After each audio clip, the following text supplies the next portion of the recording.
ಎಲ್ಲರಿಗೂ ನಮಸ್ಕಾರ. Welcome back to my channel. ನೀನಾದೇನಾ. ಇಂದಿನ ಸಂಚಿಕೆಯಲ್ಲಿ ಏನಾಗಿದೆ ಎಂದು ನೋಡೋಣ. ಅದಕ್ಕಿಂತ ಮುಂಚೆ ಯಾರೆಲ್ಲ ನಮ್ಮ ಚಾನಲ್ನನ್ನು ಮೊದಲ ಬಾರಿ ನೋಡ್ತಿದ್ದೀರೋ ದಯವಿಟ್ಟು ಸಬ್ಸ್ಕ್ರೈಬ್ ಮಾಡಿ ನಮ್ಮನ್ನು ಪ್ರೋತ್ಸಾಹಿಸಿ. ಸಂಚಿಕೆ ಮೊದಲಿಗೆ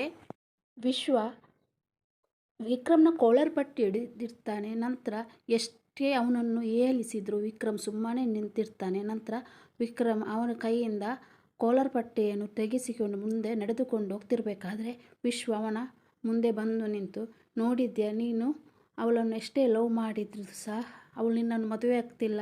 ಯಾಕೆಂದರೆ ಹುಡುಗಿಯರಿಗೆ ಪರಡಿನೇ ಆಗಿರ್ಬೋದು, ಸುತ್ತಾಡಲಿಕ್ಕೆ ನಿನ್ನಂಥವ್ರು ಬೇಕಾಗಿರುತ್ತೆ.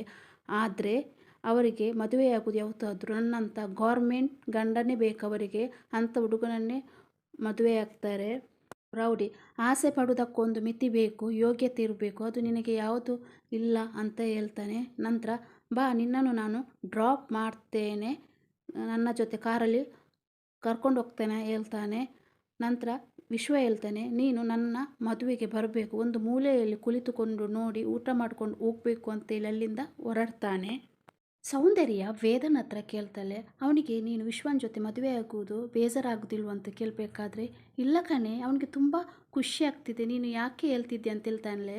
ಆಗ ಸೌಂದರ್ಯ ಹೇಳ್ತಾನೆ, ನೀವಿಬ್ಬರು ಬೆಸ್ಟ್ ಫ್ರೆಂಡ್ ಅಲ್ವಾ, ಇನ್ನು ಮದುವೆ ಆದಮೇಲೆ ನೀನು ದೂರ ಆಗ್ತೀಯ ಅಂತ ಇರುತ್ತೆ ಅಲ್ವಾ, ಅದಕ್ಕೆ ಅಂತ ಹೇಳ್ಬೇಕಾದ್ರೆ, ಇಲ್ಲ ಕಣೆ, ಅವನು ತುಂಬ ಒಳ್ಳೆಯವನು, ಅವನ ಗೋಲ್ಡ್ ಥರ ಅವನು, ನಾನು ಚೆನ್ನಾಗಿರ್ಬೇಕಂತ ಬಯಸುವವನು ಅಂತ ಹೇಳ್ತಾಳೆ. ಆಗ ಸೌಂದರ್ಯ, ನೀನೇನಾದರೂ ಅವನನ್ನು ಪ್ರೀತಿಸ್ತಿದ್ದೀಯ ಅಂತ ಹೇಳ್ಬೇಕಾದ್ರೆ, ಏನು ಹೇಳ್ತಿದ್ದೀಯ ನೀನು ಅಂತ ವೇದಕ್ಕೆ, ಪರಿಶುದ್ಧವಾದ ಸ್ನೇಹ ಹೊರತು ಪ್ರೇಮವಲ್ಲ ಅಂತ ಹೇಳ್ತಾಳೆ. ಇಲ್ಲ ಅಂದರೆ ನಾನು ಪಪ್ಪ ಅಮ್ಮ ತೋರಿಸಿದ ಹುಡುಗನ ಜೊತೆ ಮದುವೆ ಆಗಲಿಕ್ಕೆ ಒಪ್ಕೊಳ್ತಿದ್ದೇನಾ. ಇವತ್ತು ನಮ್ಮಿಬ್ಬರ ಜೀವನದಲ್ಲಿ ಬಹು ಮುಖ್ಯವಾದ ದಿನ, ಅದು ಎಂಗೇಜ್ಮೆಂಟ್ ಆಯಿತು. ಅದೇ ವಿಕ್ರಮ್ ಅವನ ಹುಡುಗಿಗೆ ಪ್ರಪೋಸ್ ಮಾಡುವ ದಿನ ಅಂತ ತುಂಬ ಖುಷಿಯಿಂದ ಹೇಳ್ತಾಳೆ. ಅಕ್ಕ, ನಿನಗೆ ಖುಷಿ ಆಗ್ತಿಲ್ವ ಅಂತ ಹೇಳ್ಬೇಕಾದ್ರೆ ಸೌಂದರ್ಯ ಹೇಳ್ತಾಳೆ, ಮತ್ತು ನನಗೆ ಆಗದೇ ಇರುತ್ತಾ, ನನ್ನ ತಮ್ಮನ ಪ್ರೀತಿ ಸಿಗ್ತಿದೆ ಅಂತ ಹೇಳಿದರೆ ನನಗೆ ಖುಷಿಯಾಗೇ ಆಗುತ್ತೆ. ಆಗ ವೇದ ಹೇಳ್ತಾನೆ, ವಿಕ್ರಮ್ ಮದುವೆ ಆಗ್ತೇನಂತ ಹೇಳಿದ್ದಕ್ಕೆ ಮಾತ್ರ ನಾನು ಮದುವೆ ಆಗಲಿಕ್ಕೆ ಒಪ್ಪಿದ್ದು, ಯಾಕೆಂದರೆ ಅವನು ಚೆನ್ನಾಗಿರಬೇಕು, ಅವನಿಗೆ ಅಮ್ಮನ ಪ್ರೀತಿ ಅಂತೂ ಸಿಗಲಿಲ್ಲ, ಆ ಪ್ರೀತಿಸಿದ ಹುಡುಗಿಯ ಪ್ರೀತಿಯಾದರೂ ಅವನಿಗೆ ಸಿಗಬೇಕು, ಅವನ ಜೀವನದಲ್ಲಿ ಮುಂದೆ ಅವನಿಗೆ ಒಳ್ಳೆಯದಾಗಬೇಕು ಅಂತ ಆಶಿಸ್ತಾ ಇರ್ತಾಳೆ. ಸೌಂದರ್ಯ ಮನದಲ್ಲಿ ಈ ಥರ ಹೇಳ್ತಿರ್ಬೇಕಾದ್ರೆ ಏನೋ ಒಂಥರ ಕಳೆದು ಹೋದಂತಹ ತಳಮಳದಲ್ಲಿರ್ತಾಳೆ. ವೈಷ್ಣವಿ ಫ್ರೆಂಡು ಸುಸೈಡ್ ಮಾಡಲಿಕ್ಕೆ ಅಂತ ಹೊರಟಿರ್ಬೇಕಾದ್ರೆ ಅವಳನ್ನು ತಡೆದು ಒಂದು ಕೆನ್ನೆಗೆ ಕೊಟ್ಟು, ನೀನು ಯಾಕೆ ಸುಸೈಡ್ ಮಾಡಲಿಕ್ಕೆ ಹೋಗಿದ್ದೆ, ನಿನಗೆ ಏನಾಗಿದೆ ಅಂತದಂತ ಹೇಳ್ತಾಳೆ. ನಾನು ಇವಾಗ ಪ್ರೆಗ್ನೆಂಟ್ ಅಂತ ಹೇಳಿದಾಗ ವೈಶು ಹೇಳ್ತಾಳೆ, ನೀನೇನು ಹೆದರಬೇಡ, ನಿನ್ನ ಜೊತೆ ನಾನಿದ್ದೇನೆ, ಅವನು ಎಲ್ಲೇ ಓಡಿ ಹೋಗಲಿ ನಾನು ಇದ್ದೇನೆ, ಅವನು ಯಾರು ಅಂತ ಹೇಳು, ಅದಲ್ಲದೆ ನನ್ನ ಅಣ್ಣ ಪೊಲೀಸ್ ಅಲ್ವಾ, ಅವನು ನೋಡ್ಕೊಳ್ತಾನೆ ಅಂತ ಹೇಳಿದಾಗ ಅದು ಎಂದು ತೊದಲುತ್ತಾ, ಅದಕ್ಕೆ ಬೇರೆ ಯಾರೂ ಅಲ್ಲ, ನಿನ್ನ ಅಣ್ಣನೇ ಕಾರಣ ಅಂತ ಹೇಳಿದಾಗ ವೈಷ್ಣವಿಗೆ ಶಾಕ್ ಆಗುತ್ತೆ. ಹೇಳ್ತಾಳೆ, ಏನು ಹೇಳ್ತಿದ್ದೆ ಪ್ರಿಯಾ ಅಂತ ಹೇಳ್ಬೇಕಾದ್ರೆ, ಹೌದು, ನಿನ್ನ ಅಣ್ಣ ನನ್ನ ಹಿಂದೆ ಬಂದು ನಿನ್ನನ್ನು ಪ್ರೀತಿಸ್ತಿದ್ದೇನೆ, ನಾನು ಮದುವೆ ಆದರೆ ನಿನ್ನನ್ನೇ ಮದುವೆಯಾಗುವುದಂತ ಹೇಳಿ ನಂಬಿಸಿ ಈ ಥರ ಮೋಸ ಮಾಡಿಬಿಟ್ಟಿದ್ದಾನೆ. ಅವನ ಹತ್ರ ನಾನು ಪ್ರೆಗ್ನೆಂಟ್ ಆದ ವಿಷಯವನ್ನು ಹೇಳಿದರೆ ಅಬಾರ್ಷನ್ ಮಾಡ್ತೇನಂತ ಹೇಳಿದ್ದಾನೆ, ಮತ್ತು ನಿಮ್ಮ ಮೇಲೆ ಸುಳ್ಳು ಕೇಸ್ ಹಾಕಿಸಿ ನಿಮ್ಮ ಮನೆಯವರನ್ನೆಲ್ಲ ಒಳಗೆ ಹಾಕಿ ಬಿಡ್ತೇನಂತ ಹೇಳಿ ಹೆದರಿಸಿದ್ದಾನೆ. ನನಗೆ ಏನು ಮಾಡಬೇಕಂತ ಗೊತ್ತಾಗ್ತಿಲ್ಲ ಅಂತ ಹೇಳಬೇಕಾದ್ರೆ ವೈಷ್ಣವಿಗೆ ಕೋಪ ಬಂದು, ಅವನು ಈ ಥರ ಮಾತಾಡಿದ್ನ, ಅವನು ಇಷ್ಟು ದೊಡ್ಡ ತಪ್ಪು ಮಾಡಿದ್ದಾನೆ, ಅವನನ್ನು ಬಿಡೋ ಮಾತೇ ಇಲ್ಲ ಅಂತ ಕೋಪದಿಂದ ಹೊರಡಬೇಕಾದ್ರೆ ಪ್ರಿಯ ಹೇಳ್ತಾಳೆ, ಬೇಡ ವೈಷ್ಣು, ಆ ಥರ ಮಾಡಬೇಡ, ನೀನು ಈ ಥರ ಮಾಡಿದರೆ ಊರು ಅವರಿಗೆಲ್ಲ ಗೊತ್ತಾಗುತ್ತೆ, ನಾನು ಬದುಕಿದ್ದು ಏನು ಪ್ರಯೋಜನ, ಸತ್ತಿದ್ರೇ ಒಳ್ಳೇದು ಅಂತ ಹೇಳ್ತಿರ್ಬೇಕಾದ್ರೆ ಆ ಮಗುನ ಕೊಲ್ಲೋದಕ್ಕೆ ಯಾರಿಗೂ ರೈಟ್ಸ್ ಇಲ್ಲ, ನಿನಗೂ ಇಲ್ಲ, ಬೇರೆ ಯಾರಿಗೂ ರೈಟ್ಸ್ ಇಲ್ಲ ಅಂತೇಳಿ ಗದರಿಸ್ತಾಳೆ. ಹೇಳ್ತಾಳೆ, ನಾನು ಏನೇ ಮಾಡಲಿ ಅಂತ ಹೇಳ್ಬೇಕಾದ್ರೆ, ನೀನು ಏನು ಮಾಡುವುದು ಬೇಡ, ನಿನ್ನ ಜೊತೆ ನಾನಿದ್ದೇನೆ, ನೀನು ನನ್ನ ಅಣ್ಣನ ಜೊತೆ ಮದುವೆಯಾಗಿ ಸಂಸಾರ ಮಾಡ್ತೀಯ, ನನಗೆ ನೀನು ಮಾತು ಕೊಡಬೇಕು, ಇನ್ನು ಮುಂದೆ ನೀನು ಸಾಯುವ ಪ್ರಯತ್ನ ಮಾಡಬಾರ್ದು ಅಂತ ಹೇಳಬೇಕಾದ್ರೆ ಆಯ್ತೆ ಅಂತ ಹೇಳಿ ಪ್ರಿಯ ವೈಷ್ಣವಿಗೆ ಮಾತು ಕೊಡ್ತಾಳೆ. ನಂತರ ವೈಷ್ಣವಿ ಯೋಚಿಸ್ತಾ ಇರ್ತಾಳೆ, ಅಣ್ಣ ಒಂದು ಹುಡುಗಿಗೆ ಮೋಸ ಮಾಡಿದ್ದು ಮಾತ್ರವಲ್ಲದೆ ವೇದನ್ ಜೊತೆ ಮದುವೆ ಮಾಡಿ ಅವಳಿಗೂ ಮೋಸ ಮಾಡುವ ಯೋಚನೆಯಲ್ಲಿದ್ದ, ಇದನ್ನು ನಾನು ಬಿಡುವ ಮಾತೇ ಇಲ್ಲ ಅಂತ ಅಂದ್ಕೊಳ್ತಾ ಇರ್ತಾಳೆ. ವೇದ ಮನೆಯಲ್ಲಿ ಪ್ರನಿ ಡೈನಿಂಗ್ ಟೇಬಲ್ ಹತ್ರ ಅಮ್ಮ ಹೊಟ್ಟೆ ಹಸಿತಿದೆ ಬೇಗ ಬಾ ಅಮ್ಮ ಅಂತ ಹೇಳಬೇಕಾದ್ರೆ ಉಮಾ ಊಟ ತಂದಿಡ್ತಾರೆ. ನಂತರ ಜಯಣ್ಣ ವೇದ ಬೇಗ ಬಾ ಅಂತ ಹೇಳಬೇಕಾದ್ರೆ ಉಮಾ ಮತ್ತು ಪ್ರಣೀಸ ಬೇಗ ಬಾ ವೇದ ಅಂತ ಹೇಳ್ತಾರೆ. ನಂತರ ಆಯಿತು ಬಂದೆ ನಿಮಗೆ ಏನು ಊಟ ಮಾಡಲಿಕ್ಕೆ ಆಗಲಿಲ್ಲ, ನನಗೋಸ್ಕರ ಯಾಕೆ ವೇಟ್ ಮಾಡ್ತಿದ್ದೀರ ಅಂತ ಹೇಳಬೇಕಾದ್ರೆ ನಿಂಗೆ ಗೊತ್ತಿಲ್ವ, ನೀನು ಇನ್ನು ಇಲ್ಲಿ ಸ್ವಲ್ಪ ದಿನ ಇರುವುದು ಅಷ್ಟೇ ಅಂತ ಹೇಳಬೇಕಾದ್ರೆ ಯಾಕೆ ಈ ಥರ ಮಾತಾಡ್ತಿರ್ತೀರಿ, ನಾನು ಇಲ್ಲೇ ಇರ್ತೇನೆ ಎಲ್ಲೂ ಹೋಗಲ್ಲ. ಆಗಲ್ಲ ವೇದ, ಇನ್ನು ನೀನು ಮದುವೆಯಾಗಿ ಗಂಡನ ಮನೆಗೆ ಹೋಗ್ತೀಯ, ಅಲ್ಲಿ ಹೊಸ ಸಂಸಾರ, ಅಲ್ಲಿ ಪ್ರೀತಿ ಕೊಡಬೇಕಾಗುತ್ತೆ, ನೀನು ಅಲ್ಲಿಗೆ ಸ್ವಲ್ಪ ದಿವಸ ಹೊಂದ್ಕೊಳ್ಬೇಕಾಗ್ತದೆ ಅಂತ ಹೇಳಬೇಕಾದ್ರೆ ನಾನು ಎಲ್ಲೋ ಹೋಗಲ್ಲ ಇಲ್ಲೇ ಇರ್ತೇನೆ, ಮದುವೆಯಾದ ನಂತರ ಹೊಸ ಪ್ರೀತಿ ಸಹ ಇಲ್ಲಿಂದ ನೀವು ಕೊಡ್ತೇನೆ ಅಂತ ಹೇಳಬೇಕಾದ್ರೆ ಉಮಾ ಹೇಳ್ತಾಳೆ ಆ ಥರ ಆಗಲ್ಲಪ್ಪ, ನೀನು ಮದುವೆಯಾಗಿ ಗಂಡನ ಮನೆಗೆ ಹೋಗಲೇಬೇಕು, ನಮಗೆ ಆ ನೋವನ್ನು ಸಹಿಸಲಿಕ್ಕೆ ಸಹ ಆಗೋದಿಲ್ಲ ಅಂತ ಹೇಳ್ತಿರ್ಬೇಕಾದ್ರೆ ದೇವಕಿ ಬಂತಾಳೆ. ಒಂದು ಫ್ಯಾಮಿಲಿ ಪಿಕ್ಚರ್ ತೆಗೆದು ಬಿಡು ಐಶು, ಇಷ್ಟೊಂದು ಎಮೋಷ್ನಲ್ ಆಗ್ತಿದ್ದಾರೆ ಯಾಕೆಂದರೆ ವೇದ ಮದುವೆನೇ ಆಗೋದಿಲ್ಲ ಅಂಥದ್ರಲ್ಲಿ ಇವರು ಯಾಕೆ ಎಮೋಷ್ನಲ್ ಆಗ್ತಾರೆ ಅಂತ ಹೇಳ್ತಿರ್ಬೇಕಾದ್ರೆ ಮನೆಯವರಿಗೆಲ್ಲ ಶಾಕ್ ಆಗುತ್ತೆ. ನಡೆಯಲ್ಲ ದೊಡ್ಡದೊಂದು ನಾಳೆ ಬ್ರೇಕಿಂಗ್ ನ್ಯೂಸ್ ಬರುತ್ತೆ. ವಿಶ್ವ ಡ್ಯೂಟಿಲಿರಬೇಕಾದ್ರೆ ಶೂಟೌಟ್ ಆದ ಅಥವಾ ಆಕ್ಸಿಡೆಂಟ್ ಆಯಿತು, ಏನಾದರೂ ಆಗಿಬಿಡುತ್ತೆ, ಇಷ್ಟರವರೆಗೆ ನಡೆದದ್ದು ಇದೇ ಅಲ್ವಾ ಅಂತ ಹೇಳ್ತಾಳೆ. ನಿನಗೆ ಒಳ್ಳೆ ಮಾತುಗಳೇ ಬರಲ್ವಾ ದೇವಕಿ ಅಂತ ಹೇಳಬೇಕಾದ್ರೆ ಅನಿಷ್ಠಾನ ಮನೆಗೆ ಕರ್ಕೊಂಡು ಬಂದರೆ ಬಾಬಾ ಅಂತ ಹೇಳಿದರೆ ಎಲ್ಲಿಂದ ಬರಬೇಕು ಅಂತ ಹೇಳ್ತಾಳೆ. ದೇವಕಿ ಹೇಳ್ತಾಳೆ ವಿಶ್ವ ಸರ್ ಪಾಪ ಅವರದ್ದು ತಿಥಿ ಇವತ್ತು ನಾಳೆ ಅನ್ನುವ ರೀತಿ ಇದೆ, ನೀವು ಮದುವೆ ಇನ್ವಿಟೇಷನ್ ಮೊದಲೇ ವಿಶ್ವ ಅವರ ತಿಥಿ ಕಾರ್ಡ್ ಪ್ರಿಂಟ್ ಮಾಡಿ ಅಂತ ಹೇಳ್ತಿರ್ಬೇಕಾದ್ರೆ ಜಯನಿಗೆ ಕೋಪ ಬಂದು ದೇವಕಿ ಅಂತ ಕೂಗ್ತಾರೆ. ಅಲ್ಲೂ ಉದುರಿಸಿ ಬಿಡ್ತೇನೆ ಅಂತ ಹೇಳಿದಾಗ ದೇವಕಿ ಹೇಳ್ತಾಳೆ ಎಂಥದ ಭಾವ ನಿಮ್ಮದು, ಇಲ್ಲಿ ಬೇರೆನೆ ನಿಮ್ಮ ಮಗಳು ದಿನಕ್ಕೊಂದು ಹೆಣ ಬೀಳಿಸ್ತಾ ಇದ್ದಾಳೆ, ನೀವು ಅಲ್ಲೂ ಉದುರಿಸ್ಲಿಕ್ಕೆ ಹೊರಟಿದ್ದೀರಲ್ವ ಅಂತ ಹೇಳ್ತಾಳೆ.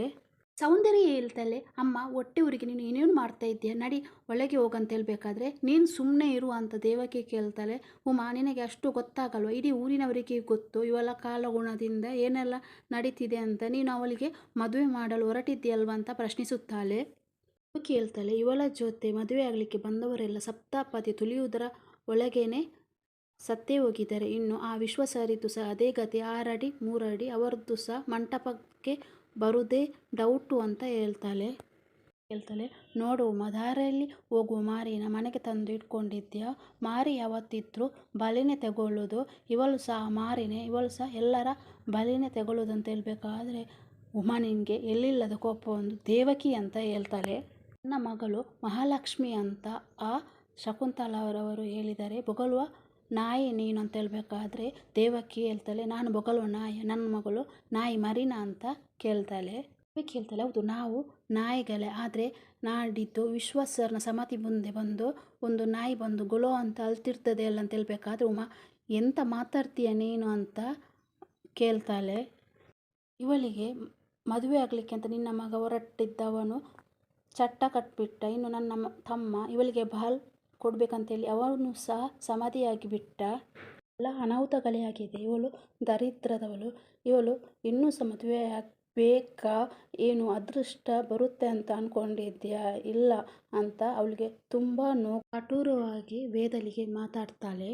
ಎರಡೂ ಕೈಗಳನ್ನು ಮುಗಿದು ದಯವಿಟ್ಟು ಸುಮ್ಮನಿರು ದೇವಕಿ, ಈ ಥರ ಮಾತುಗಳನ್ನು ಆಡಬೇಡ ಅಂತ ಹೇಳಬೇಕಾದ್ರೆ ನೀನು ಸುಮ್ಮನಿರು, ನನಗೆ ಇವತ್ತೆಲ್ಲ ಮಾತುಗಳನ್ನು ಹೇಳಿ ತೀರಿಸಬೇಕು ಅಂತ ದೇವಕಿ ಹೇಳ್ತಾಳೆ.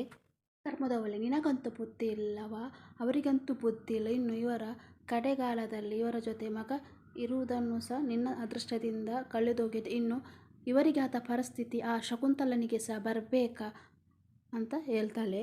ಹೇಳ್ತಾರೆ ದೇವಕಿ ಅಂತ. ದೇವಕಿ ಹೇಳ್ತಾಳೆ ಸುಮ್ಮನೆ ನಿಮ್ಮದೇನು ಜುಗುಳಿ ಬಂದೆ ಗಂಡ ಹೆಂಡತಿ ಇಬ್ಬರದ್ದು ಅಂತ, ನಾನು ಮಾತಾಡಬೇಕಾದ್ರೆ ಯಾರು ಮಾತಾಡಬಾರ್ದು ಅಂತ ಹೇಳ್ತಾಳೆ.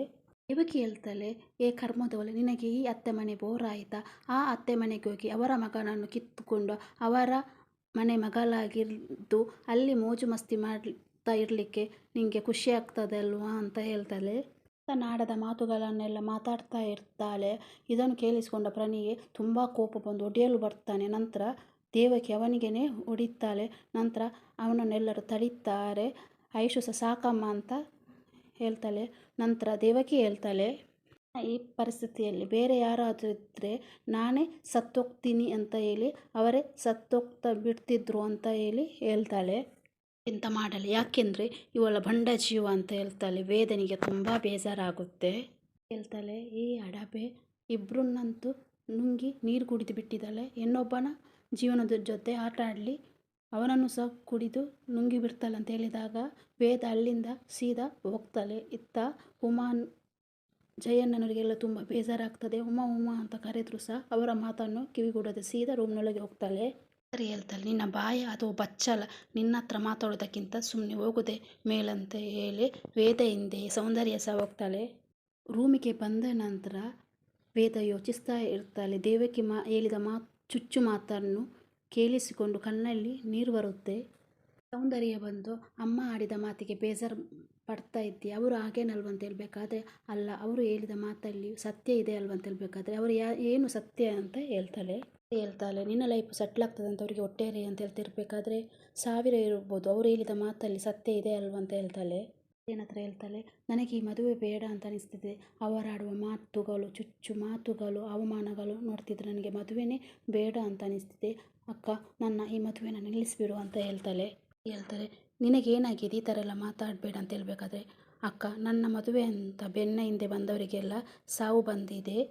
ಆಗ ಸೌಂದರ್ಯ ಹೇಳ್ತಾರೆ, ಅವರ ಆಯುಷ್ಯ ಮುಗಿದಿದೆ, ಅದಕ್ಕೆ ಅವರಿಗೆ ಸಾವು ಬಂದಿದೆ, ಇದಕ್ಕೆಲ್ಲ ನೀನೇ ಕಾರಣ ಅಂತ ಯಾಕೆ ಹೇಳ್ತೀಯ ಅವ್ರದ್ದು. ಆಗ ವೇದ ಹೇಳ್ತಾಳೆ, ಒಂದು ಸರಿಯಾದರೆ ನಂಬೋದು, ಪದೇ ಪದೇ ರೀತಿ ಆದರೆ ಅದು ತಾತ್ಕಾಲಿಕ ಅಲ್ಲ ಅಂತ ಹೇಳ್ತಾಳೆ. ಏನಾಗಲ್ಲ ಅಂತ. ಆಗ ವೇದ, ಬೇಡ, ಇವರ ಮಗನನ್ನೇ ಕಳ್ಕೊಂಡು ಎಷ್ಟು ನೋವು ಪಡ್ತಿದ್ದಾರೆ ಅಂತ ನನಗೆ ಗೊತ್ತು, ಆದರೆ ಇನ್ನು ಶಕುಂತಲಾ ಆಂಟಿ ಅವರ ಮಗನನ್ನು ಕಳ್ಕೊಂಡ್ರೆ ಎಷ್ಟು ನೋವು ಪಡ್ತಾರೋ ಏನೋ ಅಂತ ಭಯ ಪಡ್ತಾಳೆ. ನೀನೇನು ಚಿಂತೆ ಮಾಡಬೇಡ, ಒಂದು ಸಲ ಹೀಗೆ ಆಗಿದೆ ಅಂತೇಳಿ ಯಾವಾಗ ಸಹ ಹೀಗೆ ಆಗ್ತಿಲ್ಲ, ನೀನು ಮದುವೆ ಆಗಬೇಕಂತ ಹೇಳ್ತಾಳೆ. ಆಗ ನನ್ನ ಅದೃಷ್ಟನ ಪರೀಕ್ಷೆ ಮಾಡಲಿಕ್ಕೆ ಹೋಗಿ ಒಂದು ಜೀವ ಹಾನಿ ತೆಗೆದುಕೊಳ್ಬೇಕಂತ ಹೇಳ್ತಾಳೆ. ನಾನು ನಿನಗೆ ಹೇಗೆ ಅರ್ಥ ಮಾಡಿಸ್ಲಿ ಅಂತ ಹೇಳ್ಬೇಕಾದ್ರೆ, ಅಕ್ಕ ನೀನು ಇಲ್ಲಿಂದ ಹೊರಟುಬಿಡು, ನಾನೀಗ ಒಬ್ಬಳೇ ಇರಬೇಕು ಅಂತೇಳಿ ಅವಳನ್ನು ಒತ್ತಾಯದಿಂದ ರೂಮಿನಿಂದ ಹೊರಗೆ ಕಳಿಸ್ತಾಳೆ. ವೇದ ಯೋಚನೆ ಮಾಡ್ತಾ ಇರ್ತಾಳೆ. ಇವತ್ತಿಗೆ ಈ ಸಂಚಿಕೆ ಮುಕ್ತಾಯವಾಗಿದೆ. ಮುಂದಿನ ಸಂಚಿಕೆಯಲ್ಲಿ ಏನಾಗಿದೆ ಅಂತ ನೋಡೋಣ. ಅಲ್ಲಿವರೆಗೂ ಯಾರೆಲ್ಲ ನನ್ನ ಚಾನಲ್ನನ್ನು ಸಬ್ಸ್ಕ್ರೈಬ್ ಮಾಡ್ತಿಲ್ವೋ ದಯವಿಟ್ಟು ಸಬ್ಸ್ಕ್ರೈಬ್ ಮಾಡಿ ನಮ್ಮನ್ನು ಪ್ರೋತ್ಸಾಹಿಸಬೇಕಾಗಿ ಕೇಳಿಕೊಳ್ತೇನೆ.